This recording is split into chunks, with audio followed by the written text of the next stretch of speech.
Hey, it's Millie, and welcome to the Generalist World podcast. This is a show where I interview people from the Generalist World community, and we talk things like the future of work, careers, predictions, their hot takes, and really understand what their squealy careers have looked like. So if you're a generalist who feels like they're living in a specialized world, this is the podcast for you. Aliénor's on the podcast. Welcome to the show. I feel like I should have prepared a jingle. I am on the podcast. Thank you, Millie. Excellent. 10 out of 10 for improv, which is kind of, fitting for where we're going to be going today. I was just out on a walk and I was thinking, how would I open? Because obviously I know you. We have a relationship. We go way back. I know your background. And so I was like, where would I start with this conversation? And the question that came to mind is, what did you want to be when you were a little girl? Like when you were growing up, what did you want to be? I've never been asked that question. I wanted to be an author. I wanted to write books. Ooh. And how does that jive with your life today? I don't write books, but I think I have a book. I think everyone thinks they have a book in them. I think I have a book in me. One day, a fiction book. I write newsletters occasionally, and it's one of the favorite parts of my job. So I would say that the writing has found me, despite having very much ignored it in my studious studying years. I didn't do an essay subject at university, so didn't do a lot of writing for a long time, and now I suppose the universe brings it back to me. It always does. And so when you say you write for your newsletter for work, what is your work? What do you get up to? I am a public speaking coach, so I help people and companies who struggle to speak in public or in meetings or in social interactions. I help them feel more comfortable and confident doing that. How deep is this problem? I don't know how many times I've heard in my life, right? It's one of the biggest fears, surely. I think it's probably the biggest fear. And it's the one that all of us face every day. There are very few people I speak to when I say I'm a public speaking coach who say oh, I love public speaking. I get 1 out of 20, those ones. But most people are like, I need you. And I think public speaking, sure, a big fear, speaking in front of a big group. But a lot of us also spend our days afraid of logging onto a podcast and doing that with someone, or having a coffee chat, or running a meeting, or pitching to a scary client. That gives, I don't know about you, but it gave me the heebie-jeebies, still sometimes does give me the nerves. And so I like to help people feel a bit better about that so that they can have the impact they want to have in the world. And so would you say that your work doesn't, public speaking is kind of the output, or it's kind of the byproduct? Would you say that it's more about building people's voice, building people's confidence? What would you kind of say that underlying skill is? I think public speaking is the marketing term. It's really easy to understand what a public speaking coach does, and that's why people come to me, because their boss said, hey, you need to get better at public speaking. But the work is rarely teaching you how to do a presentation or write the perfect speech. It's more about becoming comfortable with who you are and making mistakes as who you are in front of people who might judge you, and still feeling okay with that. And if someone is listening to this and they are wanting, I just kind of want to level set for people, because someone might be listening to this and being like, oh no, she's going to make me public speak. Oh no, I gotta tune off this episode. How possible is it for people? As in, do you think that anyone, anywhere can improve their confidence and their public speaking ability? 1,000%. And I don't say that in the marketing, buy my stuff and I can help you kind of way. I say that in as a person who used to be so shy that I couldn't go into the supermarket because I was afraid to talk to the cashier, to buy the sandwich. I couldn't go to the dentist because I couldn't ring on the doorbell and talk to the reception. I was afraid of people and of them judging me and of saying the wrong thing and of going red. And I'm still someone who doesn't love who isn't naturally an extrovert, who doesn't love going up to strangers and having a chat with them. That's just my nature.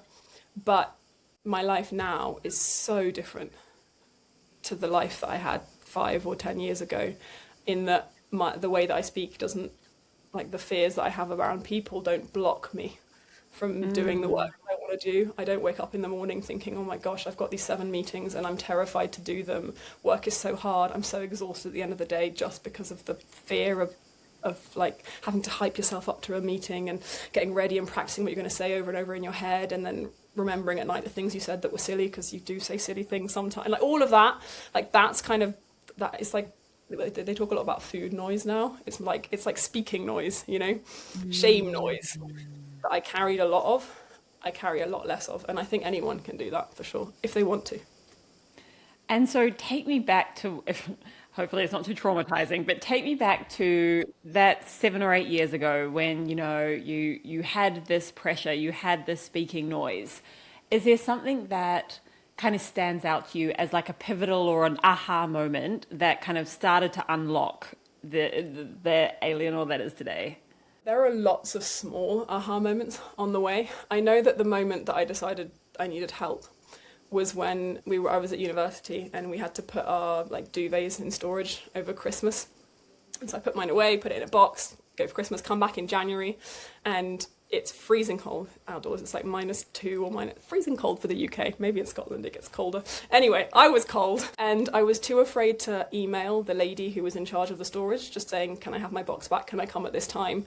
Because I didn't know how to, I just spent hours drafting and I didn't know how to send it. I was worried she'd say, you've got the wrong time, you're an idiot, your duvet's been burnt or something. And so I slept for 2 weeks without one. And I called up my mother and I had a sore throat and I had the flu, and she picked up the other side of the phone and she was like, my child, it's time. You need, like, this is bigger than just you're going to grow out of it. And so she got me a therapist, and that's when I think the first step for me was realizing that the way that I felt about people was holding me back in a significant way, and that my life would feel different if I tackled it, and that it was tackleable.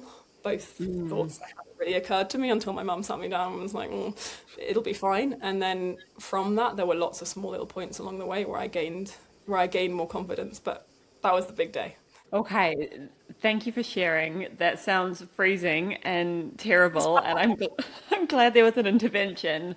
Do you want to share a couple of those small steps? I think I'm trying to frame it for people to see, like, you know, it's a long journey. There's a start, and then you are where you are now. And I'd just love to give some kind of like glimmers or sparks of the things, the points that were turning points for you. Yeah. So I think the first part for me was working with a therapist to work through the kind of, I made up a whole bunch of rules for myself. And I think we all have these rules about how life should be lived. This is the right way of doing things. This is the wrong way of doing things. Always sign off an email with best wishes and not that. Anyway, I had like loads of them for myself. And some of them were really strange. I invented them. You know, sometimes you invent rules to protect yourself. Like when you go to a house and someone says, do you want a drink? I would say no, because I was too afraid to say yes and then them not have the drink I wanted, or have a glass of water and like not be able to put it anywhere because there's no coaster and I can't ask for the coaster. You know, like it would be too stressful, so I would say no. And it was things like that my therapist would just sort of, we'd talk about it and she'd be like, what do you think about that rule? Do you think that one's, you know, do we want to keep that one? And so like the first step was being aware that I had created a bunch of rights and wrongs in my internal landscape that didn't exist in the real world. Like there's no right or wrong way to speak, there's just your way to speak, and I didn't know that. So that's, I think, the first part. And once I got a bit of freedom with realizing that you can do things multiple different ways and still be fine, then it was more about doing these little challenges to try and actually speak to people, someone you wouldn't usually, in front of your friends. And then I found this course called Ultra Speaking, which you also know, online, and I did a course with them, and they do a lot of kind of exposure, that sounds horrible, it's great fun, but exposure therapy kind of games. And I did a course with them, and that within 5 weeks I got so much confidence from that, from just repeatedly speaking and getting positive feedback. And then from then onwards my life like really started to change. And if someone is listening and they're saying, okay, I see that, I can see that you can do the work, I'm seeing that there's a path,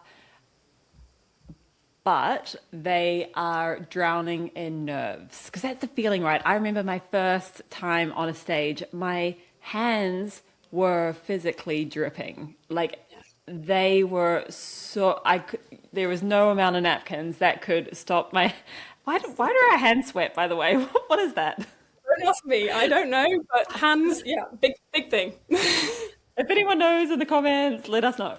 So like the nerves is not just an emotional like feeling, it is a physical state. And do you have any kind of advice for people who are at that point where they're like, well, I am like crapping myself, the nerves are getting the better of me.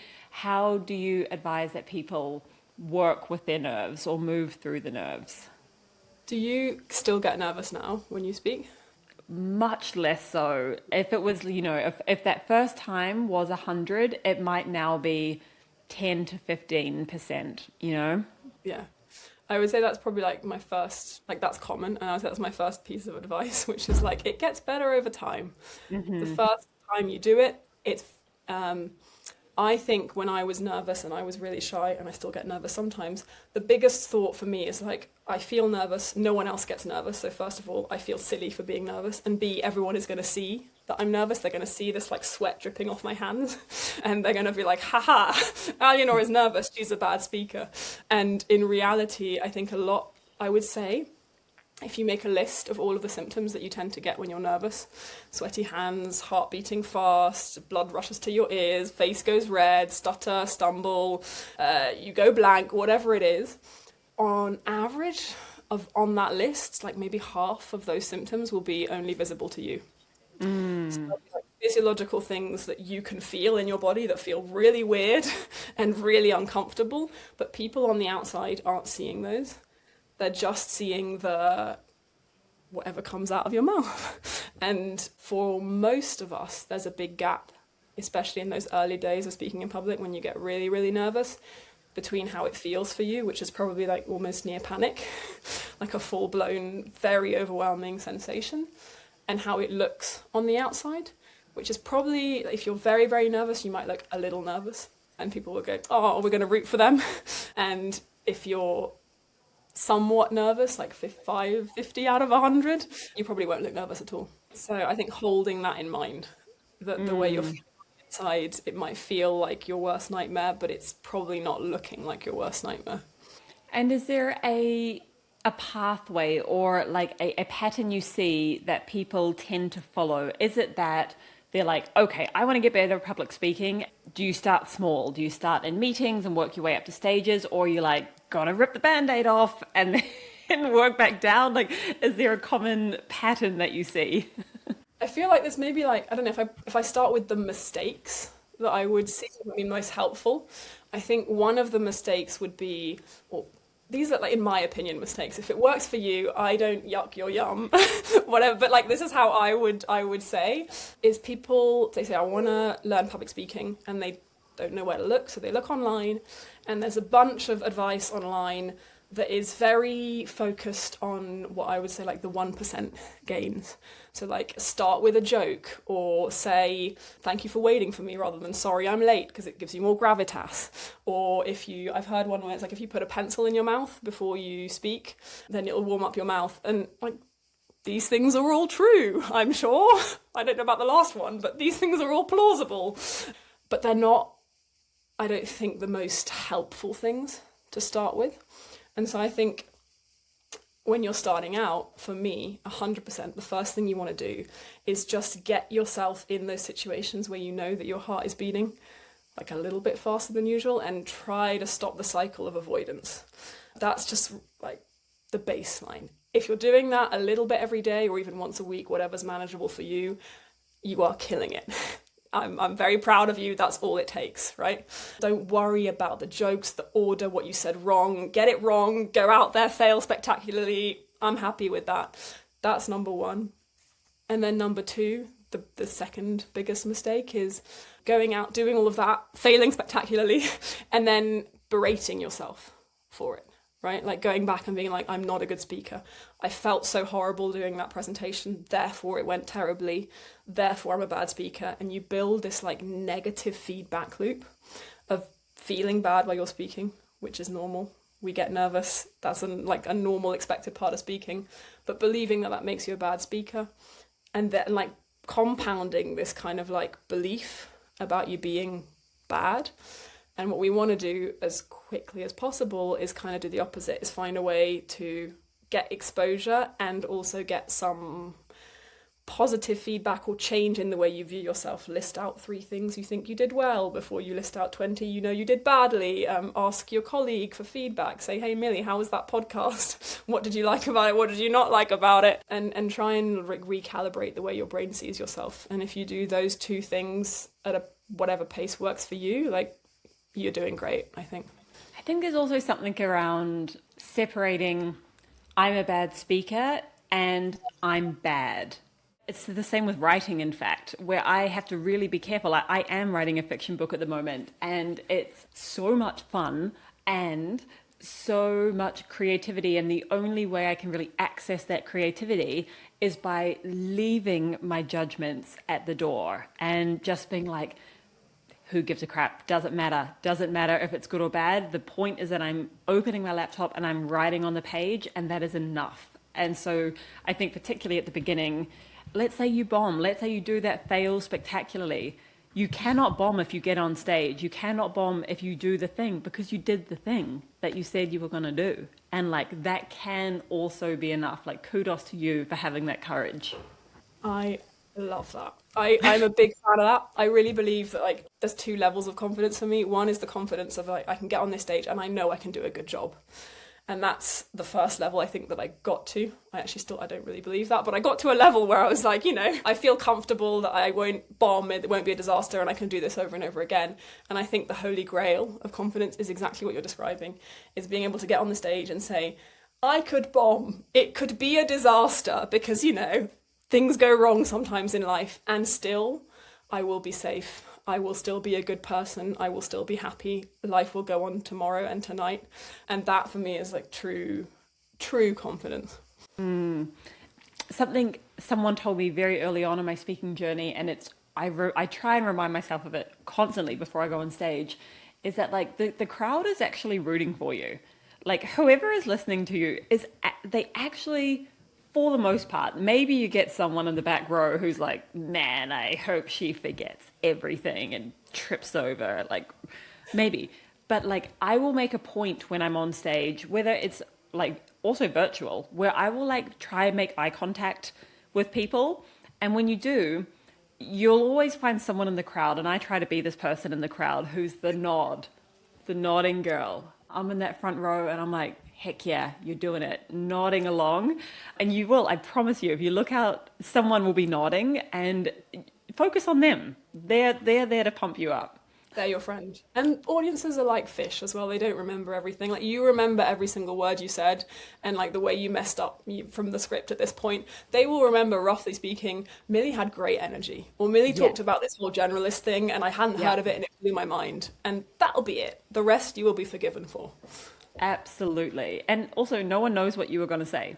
So like, it's not like Mozart. There isn't like a predefined thing. Totally. And I think when I look back, I've now been speaking for about 18 months. Sounds weird, speaking, being paid to speak, being a part of my job. And I think the Millie who started 18 months ago and the Millie who, I just got flown to Ohio to do my first like US keynote, it was unbelievable. It was so cool. And the difference between those 2 Millies is, in Ohio, I was so much more myself. I felt I could inject way more of my personality. I literally asked them before we went on stage, I was like, can you go and find me a ladder? I need to take a ladder. And I did this full like skit, completely improv, of like the career ladder. And so I think one of the things when I look back, and if I can pinpoint what makes me a not better, but a more resonant speaker, which is what I'm really hoping to be for people, is being more myself. And I wonder if you have any tips or advice for people who want to show up as themselves, but haven't quite found that way yet. I do, but I want to ask you a question about what you just said for a sec. You said what you want to be is to be a more resonant speaker. Like, when you go on stage, do you have, I know that a lot of us go on stage with preconceived notions like, I want to do well, I don't want to get fired, I want to seem impressive. Like, what do you have an idea of what it is you're trying to do with your speaking? I want to change the way they see the world. Ooh. No small feats. Yeah, just tiny. Change the everything I do, whether that's posting on LinkedIn, whether it is going on stage, all of this, it's all communication. And what I'm really trying to do is change the way that the world sees generalists and the way that they see themselves. And I think to me, I see it as like a cycle. So someone sees themselves differently, and then the world sees them differently. And then they see themselves as valuable, the world sees them as valuable. And for me, speaking is just such an amazing opportunity to have like basically like a one-to-one conversation, but with hundreds of people, potentially thousands. Haven't got on that stage yet, but I think that's where I land. I feel like people who I speak to who have become more comfortable speaking in public, like you, they tend to have a mission statement that's a bit like yours, which is detached from the self. Like it's not I, Millie, want to be seen as someone who changes the world, or I, Millie, want to do a good job. It's I want to change the way. It's all about your audience. And that tends to make the ordeal much lighter because you could do a terrible job, stumble, be a disaster, wear your least favourite clothes. But if you've changed the way they see the world, you've succeeded and it's kind of separate from you. Love that. Ooh.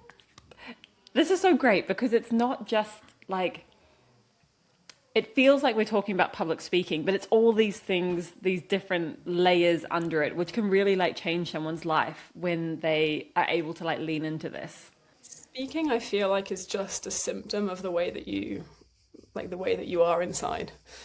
And so if we are trying to not fix the symptoms, but change some of those symptoms that you're less comfortable with, what we actually have to do is like go inside a little bit and dig around, like what are the beliefs that's making you act that way? What are the feelings you're having in the moment that make you do that thing that you're not really, like you're not, like make you suddenly stumble or ramble a lot, even though you're not usually a rambler? Where does that come from? And that's where we get into the slightly more emotional stuff. Oh, rambling is so true. I find it on like, particularly when I was starting like doing like panels or where you literally have to be concise and you have to have your answer down. This is a great question. This is a great question. If I do say so, a great opportunity for a question, because I think this will be on a lot of people's minds. And that is, let's say they get past the stage of actually getting in the room. They're now in the room. They're on the stage or they're in the meeting and it's their turn to talk and they can feel themselves going on and on and on and on. And then they go, oh, shut up, get to the point. Oh, I can't close. Oh, God, I'm still talking. Wow, another minute's gone by. Oh, what do they do? Can you save us in that moment? It is a great question. And my answer for you is different things will work for different people. I know that's a disappointing answer, but part of the fun that I have with my job is kind of like experimenting. I'll get someone who comes in and rambles, and to one of them I'll say, hey, let's practice pausing. And for them, it works. They can learn to pause at the end of every sentence and suddenly it helps. And for other people, I tell them to pause and it makes them even more nervous and they ramble even more. So I think you've got to like pick out of the 3 solutions or so I'm going to give you, try all of them and see which one works. One of them, is just simply if you can practice pausing, like physically taking a breath maybe at the beginning of every time you speak, especially breathing out.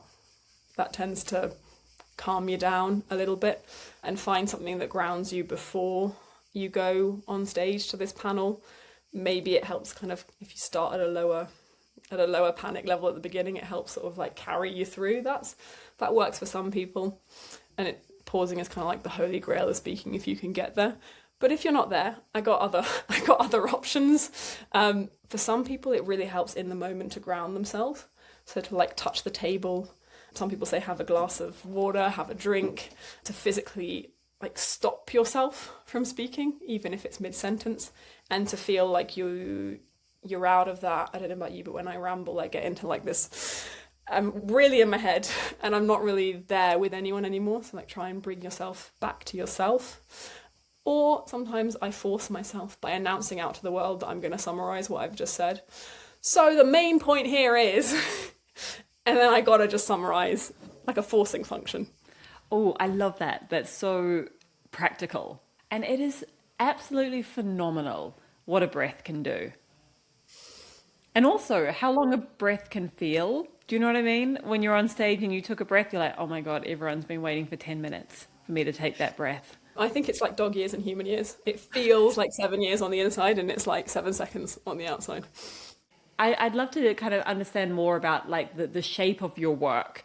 So what does it look like? If I want to hire you as a coach and I'm an individual, is it like a custom program? How does it kind of work? It's usually custom. It'll be a series of one-to-one sessions, usually. And the first time I meet you, we will just get a sense of who are you, Millie?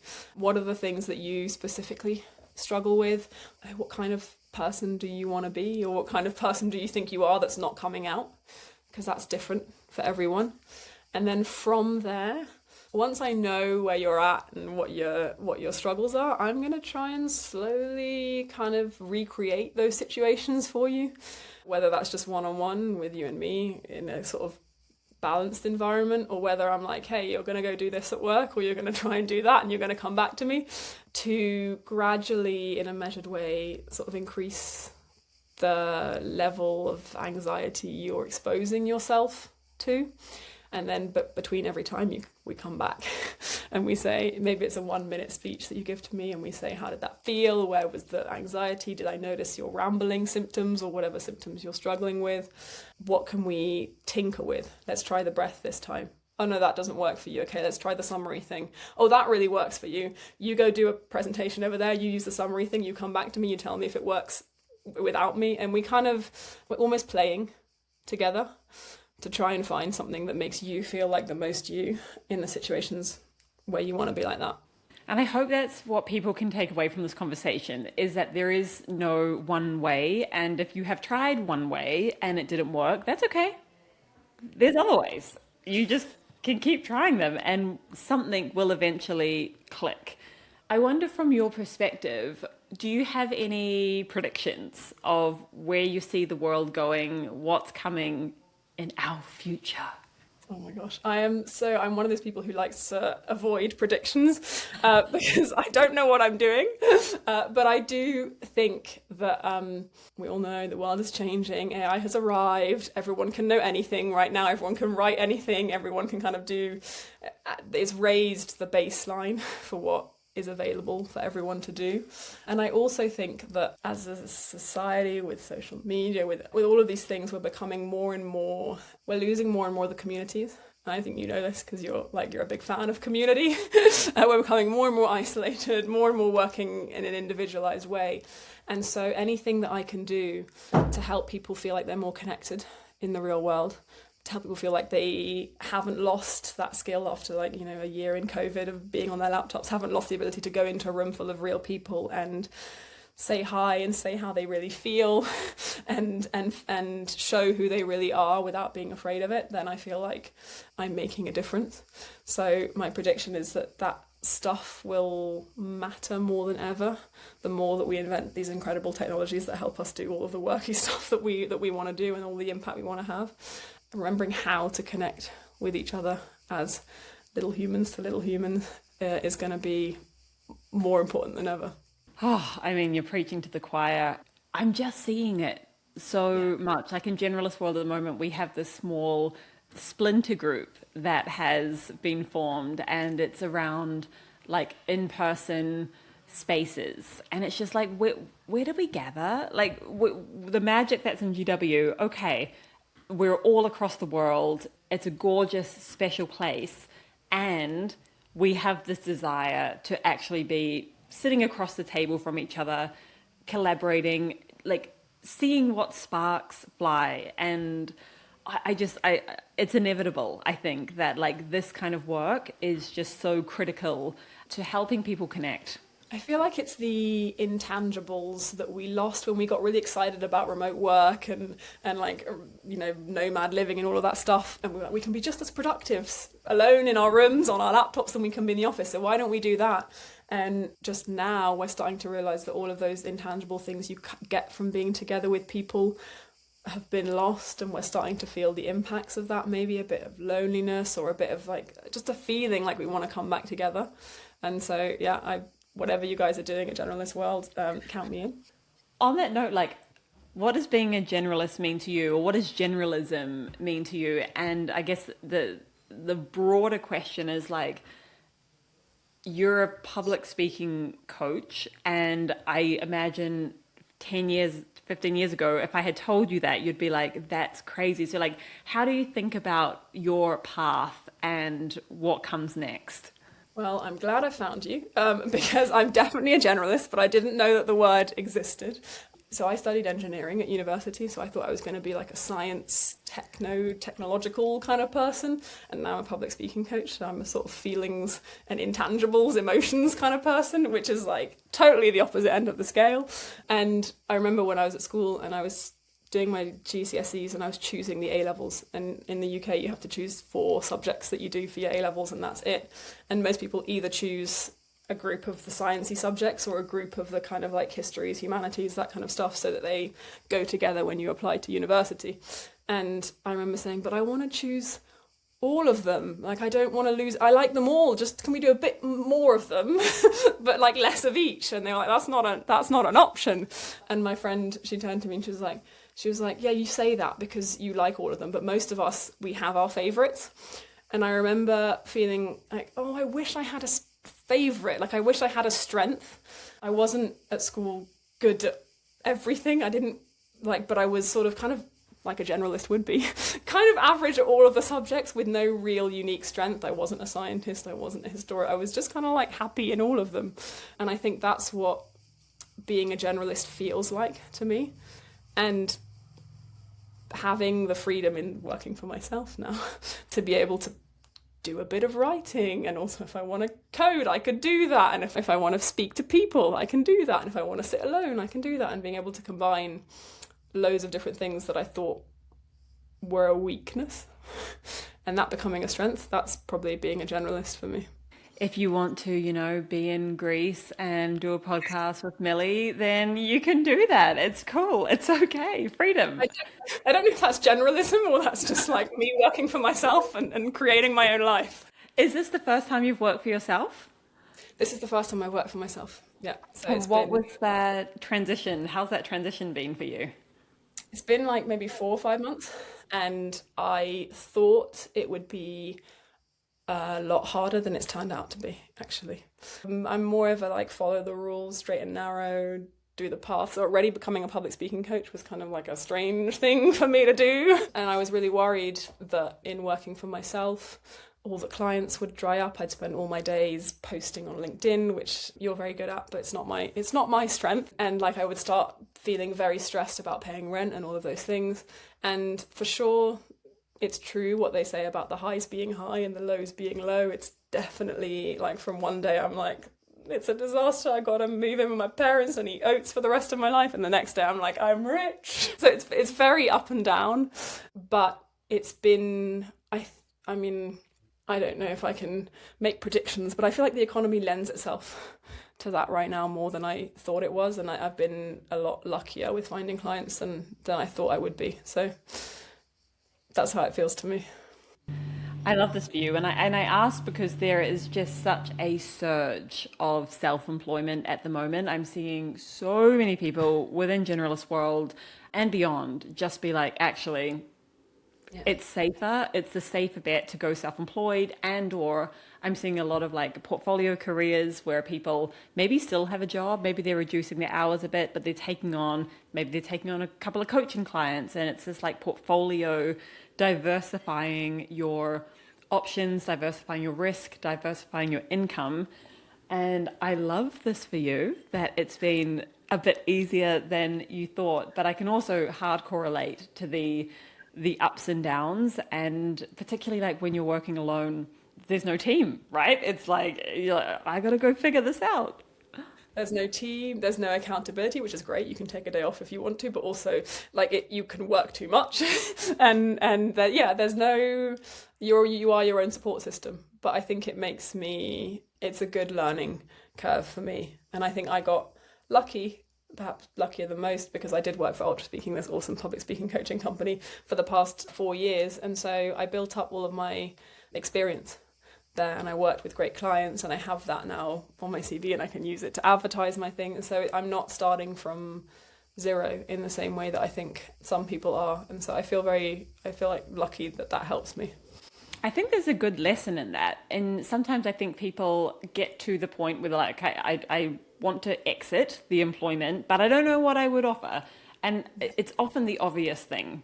It's often the thing that's like right there, and you're like, oh, it's just the thing that I can do. I can do in my sleep, and I enjoy, and it's like my strength. So hopefully, someone listening to this, if you're listening and you're like, I'd encourage you to spend 5 minutes, write down the obvious thing, and maybe circle it. Be like, maybe it's that. Maybe it's the obvious thing. And if anyone's obvious thing is like online marketing for a public speaking coach, I'm here. Hit me up. Is there anything that I haven't asked you that you wish you had a chance to speak to? No, but I remember you did ask me a question halfway through that I didn't answer about how to be more yourself.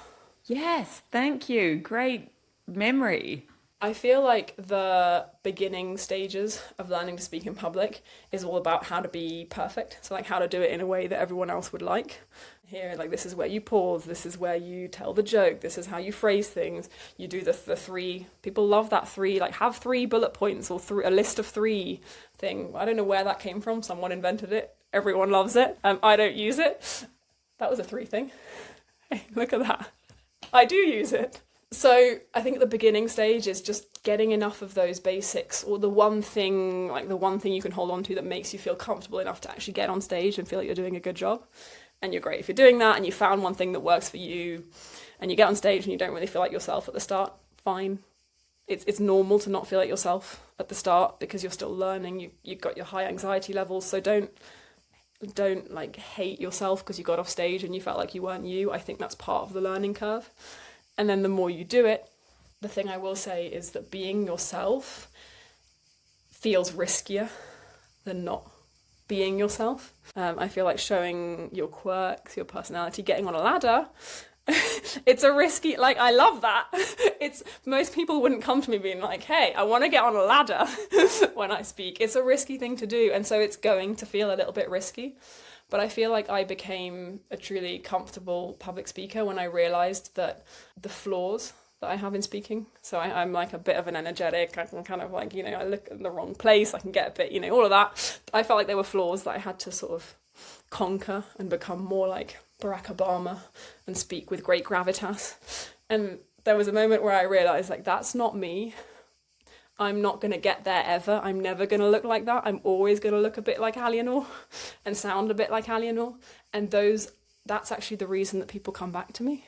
People like the people who like me, like my classes because of that, not in spite of that.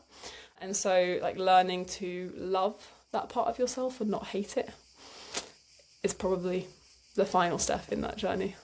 As funny as that would be to see you with a Obama, like impression for an hour, I feel the energy and I see how you show up and speak, and it's just like you can't replace that. And it's so much easier. That's what you learn eventually. You're like, oh, way easier if I don't have to be someone else. I can just rock up on stage. But of course, yes, there's no expectation that would happen on the first, second, third. It comes with time. I woke up this morning, went to get breakfast with some friends, got a coffee, came back, logged on with you, and at no point during that morning did my mind go to, oh, panic, what if I say something wrong? And for me, as someone who formerly spent my entire life thinking those thoughts, like I'm so happy. That's all I wanted to achieve in life, is to be able to work and have impact without feeling like it's a traumatizing experience. So for anyone who's listening for whom the idea of coming on a podcast with Millie would make them panic all morning, great. Come on the podcast with Millie, and the more you do, one day you'll wake up like me and you won't panic, and you'll go and get a coffee and you'll only realize it at the end of the podcast, and you'll be so proud of yourself, and it will happen for you.